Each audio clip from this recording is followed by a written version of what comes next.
قانون اینه که شما یه جوری به زندگی نگاه کن، یه جوری از زندگیت لذت ببر، یه جوری شاد و خوشحال باش که محتاج نباشی که به این یا به اون برسی. اگر به این شکل زندگی کنی خیلی راحت به همه خواستات برسی، خیلی راحت. ولی کی میتونه این کارو بکنه؟ کسی که ایمان داشته باشه که به این دنیا آمده برای اینکه از زندگی لذت ببره، برای اینکه شادی تجربه کنه.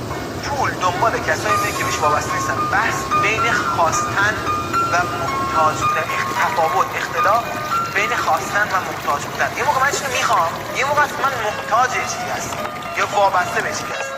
این دوتا خیلی خیلی فرق میکنه، از لحاظ احساسی با هم فرق میکنه. وقتی چیزی رو میخوام بهش میرسم، اما وقتی به چیزی محتاج بشم از من دور میشه. به همین دلیله که افرادی که خیلی خونسردن خیلی خوششانسن.